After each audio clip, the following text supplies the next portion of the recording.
Good night, light and the red balloon.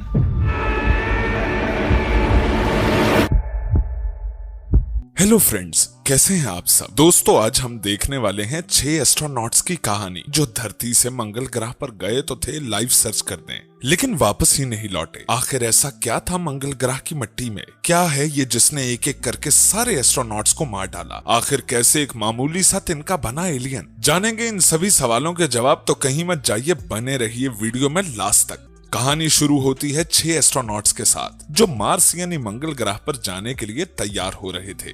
ये लोग मंगल ग्रह पर उतरते नहीं हैं, बल्कि एक कैप्सूल को, जिसका नाम पिलग्रिम 7 है, उसे मंगल ग्रह की मिट्टी का सैंपल लेने के लिए उतार देता है। 8 महीनों की कड़ी मेहनत के बाद आखिरकार पिलग्रिम 7 मार्स की सॉइल का सैंपल लाता है, लेकिन किसी से टकराने की वजह से उसकी डायरेक्शन चेंज होती है और वो स्पेसशिप से दूर जाने लगता है। अब अगर इन एस्ट्रोनॉट्स को अपना मिशन कामयाब बनाना है तो इन्हें पिलग्रिम 7 को पकड़ना होगा। इसलिए इनका एक साथी, जिसका नाम रॉरी एडम्स है, वो उस कैप्सूल को पकड़ने के लिए जाता है और अपनी जान पर खेलकर आखिरकार उसमें मौजूद सैंपल को कलेक्ट करने में सफल रहता है। ये देखकर सभी एस्ट्रोनॉट्स काफी खुश होते हैं। इसके बाद डॉक्टर ह्यू उस मंगल की मिट्टी के सैंपल को टेस्ट करते हैं, जिसमें उन्हें एक सेल नजर आता है।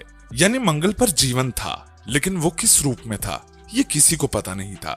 इस सेल को देखकर ये सब बहुत खुश होते हैं, क्योंकि ये पहले ऐसे एस्ट्रोनॉट्स थे जिन्होंने मार्स पर लाइव सर्च की थी। डॉक्टर ह्यू जब उस सेल को देखते हैं तो वो कोई रिस्पॉन्ड नहीं कर रहा था, इसलिए डॉक्टर ह्यू इंक्यूबेटर का टेम्परेचर कम कर देते हैं, यानी ऑक्सीजन कम और कार्बन डाइऑक्साइड ज्यादा। ऐसा करते ही वो सेल रिस्पॉन्ड करने लगता है, जिससे सब खुश हो जाते हैं। इसके बाद एस्ट्रोनॉट्स धरती तक ये गुड न्यूज पहुंचाते हैं कि मार्स पर लाइफ है, पर उन्हें क्या पता था कि ये गुड नहीं बल्कि बैड होने वाली न्यूज है।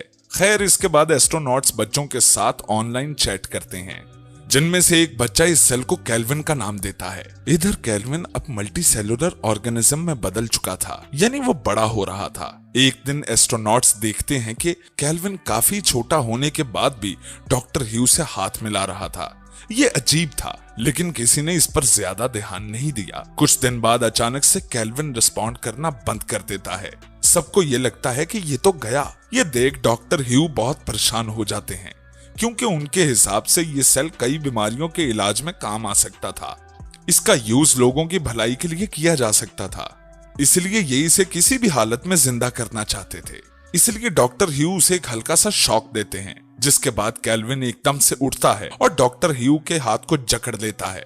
केल्विन ने डॉक्टर ह्यू के हाथ को इतना कस के पकड़ा था कि उनके हाथ की बोन्स क्रैक हो जाती हैं और वो वहीं बेहोश हो जाते हैं और उनका हाथ भी इंक्यूबेटर से बाहर आ जाता है। इसके बाद केल्विन भी उस इंक्यूबेटर से बाहर आने की कोशिश करता है, लेकिन वहां गल्व्स अटका हुआ था, जिसकी वजह से केल्विन बाहर नहीं आ पा रहा था। लेकिन अब केल्विन अपना दिमाग चलाता है और एक इलेक्ट्रिक पेन उठाता है और गल्व्स को चीरते हुए इंक्यूबेटर से बाहर आ जाता है। यानी ये छोटा सा ऑर्गेनिज्म खतरनाक होने के साथ साथ दिमागदार भी था। बाहर आते ही केल्विन को एक चूहा दिखता है जो लैब में मौजूद था और उसकी बॉडी को कवर करते हुए उसे मार देता है। इसके बाद हम देखते हैं कि केल्विन काफी बड़ा हो चुका है। रॉरी फौरन लैब की तरफ जाता है और डॉक्टर ह्यू को बाहर निकालने की कोशिश करता है, लेकिन तभी केल्विन रॉरी के पैर से चिपक जाता है और मजबूरी में बाकी एस्ट्रोनॉट्स को लैब का दरवाजा बंद करना पड़ता है ताकि केल्विन बाहर ना आ पाए। बाहर से इनकी कैप्टन डॉक्टर मिरांडा रॉरी से कहती है कि तुम कैंडल जलाओ। असल में डॉक्टर मिरांडा जानती थी कि केल्विन ज्यादा हीट में नहीं रह सकता। रॉरी ऐसा ही करता है। केल्विन हीट देखकर रॉरी का पैर छोड़ देता है। रॉरी फौरन एक फायर सिलेंडर उठाता है और केल्विन को जलाने की कोशिश करता है, लेकिन केल्विन आग से बच जाता है और मौका देखते ही अचानक से रॉरी के मुंह में घुस जाता है और चंद सेकंड्स में उसे मार देता है। ये देखकर सभी एस्ट्रोनॉट्स काफी डर जाते हैं, लेकिन हमें पता चलता है कि केल्विन हद से ज्यादा स्मार्ट था। उसके पास तगड़ा वाला दिमाग था, जिसकी मदद से वो चीजों को प्लान कर सकता था और लोगों को भी मार सकता था, जैसा कि उसने रोरी के साथ किया या जैसा कि उसने गल्फ से बाहर छलांग लगाई। केल्विन को दिखाई भी देता है और वो चीजों को फील भी कर सकता था। यानी अगर ये धरती पर पहुंच गया तो दुनिया को तबाह कर देगा और एक इंसान भी जिंदा नहीं रहेगा। इसके बाद बाहर मौजूद सभी एस्ट्रोनॉट्स केल्विन को मारने की कोशिश करने लगते हैं। वो उसे मारने के लिए जहरीली गैसेस भी छोड़ते हैं। इधर केल्विन रॉरी की बॉडी से बाहर निकलता है और वो अब पहले से काफी बड़ा हो चुका था। केल्विन अब ओपनिंग्स को देखता है जहां से जहरीली गैस निकल रही थी। क्योंकि वो अब यहाँ से बाहर निकलना चाहता था, इसलिए एस्ट्रोनॉट्स इन ओपनिंग्स को बंद करने लगते हैं ताकि केल्विन बाहर ना आ सके। लेकिन क्योंकि इनके कंप्यूटर में कुछ टेक्निकल इशू था, इसलिए ये एक एक कर सभी ओपनिंग्स को बंद करते हैं। लेकिन तभी एक ओपनिंग के जरिए केल्विन बाहर आ जाता है। इसलिए ये एस्ट्रोनॉट्स डिसाइड करते हैं कि ये पृथ्वी पर एक मैसेज भेजेंगे। ये मैसेज रिकॉर्ड करते हैं कि केल्विन बहुत खतरनाक है, अगर वो धरती पर आ गया तो सब कुछ खत्म कर देगा। लेकिन तभी इनका कांटेक्ट धरती से पूरी तरह से टूट जाता है। अब अगर इन्हें धरती से कांटेक्ट करना है तो इन्हें बाहर जाकर ट्रांसमीटर को रिपेयर करने की जरूरत थी, और ऐसा सिर्फ 2 ही लोग कर सकते थे, एक रोरी और दूसरी कमांडर। क्योंकि अब रोरी तो जिंदा नहीं था, इसलिए कमांडर एस्ट्रोनॉट की फैसला करती है कि वो बाहर जाकर ट्रांसमीटर रिपेयर करेगी। वो सूट पहनकर बाहर जाती है और देखती है ट्रांसमीटर का टेम्परेचर गर्म है, इसलिए कमांडर ट्रांसमीटर का कूलिंग सिस्टम खोल देती है। लेकिन तभी वहां केल्विन आता है और कमांडर के सूट से च्युइंगम की तरह चिपक जाता है। वैसे तो केल्विन ने एस्ट्रोनॉट के सूट को काफी टाइटली पकड़ा था, लेकिन फिर भी वो सूट के अंदर नहीं जा पाता क्योंकि सूट काफी मजबूत था। लेकिन इसी तेजी में कमांडर के सूट का कूलेंट पाइप टूट जाता है, जिससे सारा मॉइस्चर हेलमेट पर जमा होने लगता है और अब उन्हें नजर भी नहीं आ रहा था। अब क्योंकि केल्विन एस्ट्रोनॉट्स के साथ स्पेसशिप के अंदर जाना चाहता था, इसलिए वो एस्ट्रोनॉट यानी कमांडर स्पेसशिप का दरवाजा बंद कर देती है ताकि केल्विन चाह कर भी अंदर ना जा पाए। इसके बाद कमांडर स्पेसशिप से दूर हो जाती है, लेकिन केल्विन जो बहुत शातिर खोपड़ी का था, वो स्पेसशिप से ही चिपक जाता है और यहाँ एक दूसरी एस्ट्रोनॉट की मौत हो जाती है। अब केल्विन स्पेसशिप के अंदर जाना चाहता था, लेकिन उसके अंदर आने का सिर्फ एक ही रास्ता था, वो था थ्रस्टर यानी स्पेसशिप के इंजन का वो पार्ट जहां से हीट बाहर निकलती थी। इसलिए एस्ट्रोनॉट्स ये डिसाइड करते हैं कि जैसे ही केल्विन इंजन के ऊपर किसी थ्रस्टर से अंदर घुसने की कोशिश करेगा, वैसे ही हम इंजन को स्टार्ट कर देंगे ताकि इंजन की हीट से वो मर जाए। वो ऐसा ही करते हैं। जैसे ही केल्विन किसी थ्रस्टर पर आता है, ये इंजन स्टार्ट कर देते हैं, जिसकी वजह से इनके स्पेसशिप का फ्यूल भी खर्च होने लगता है। अब कम फ्यूल होने की वजह से स्पेसशिप भी धरती की तरफ मूव होने लगता है।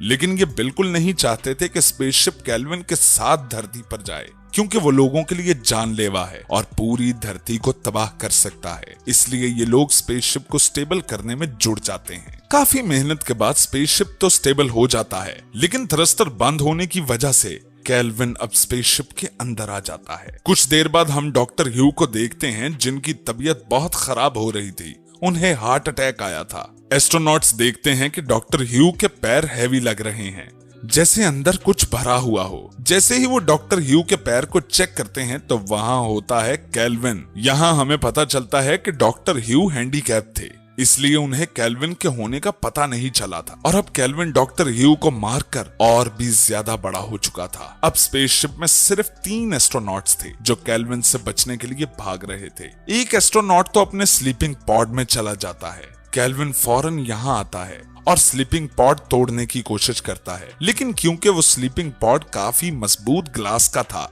इसलिए वो नहीं टूटता। दूसरी तरफ दोनों एस्ट्रोनॉट्स केल्विन से बचने के लिए डॉक्टर ह्यू की बॉडी को यूज करते हैं, लेकिन तभी ये लोग देखते हैं कि एक एयरक्राफ्ट इनकी तरफ आ रहा था।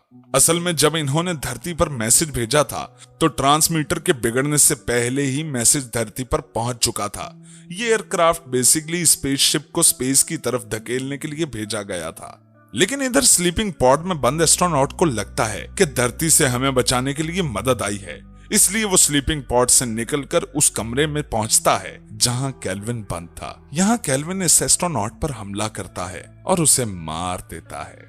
अब सिर्फ 2 एस्ट्रोनॉट जिंदा थे, इसलिए ये लोग डिसाइड करते हैं कि हम में से एक पृथ्वी पर जाएगा और दूसरा केल्विन को भटकाएगा ताकि वो धरती तक न पहुंच पाए। यहाँ डेविड एस्ट्रोनॉट केल्विन को अपने पीछे लाता है और अपने पॉड में बंद कर देता है। दूसरी तरफ एस्ट्रोनॉट पृथ्वी के लिए एक मैसेज रिकॉर्ड करती है और बताती है कि डेविड ने धरती के लिए कितनी बड़ी कुर्बानी दी है। इसके बाद एक पॉड निकल पड़ता है धरती की तरफ और दूसरा स्पेस की तरफ, और बड़ी तेजी से एक पॉड पानी में आकर गिरता है जहां कुछ लोग नाव की सवारी कर रहे थे। जब ये लोग पॉड को देखते हैं तो हमें पता चलता है कि वो वाला पॉड वो है जिसमें केल्विन है, जबकि लड़की एस्ट्रोनॉट अभी भी स्पेस में भटक रही थी। यानी केल्विन अब धरती पर आ चुका था और इसी के साथ कहानी हो जाती है खत्म। आपको क्या लगता है दोस्तों, मूवी के अगले पार्ट में क्या होगा, क्या करेगा केल्विन, क्या दुनिया उसका शिकार बन जाएगी या कोई मसीहा दुनिया को बचाने आएगा।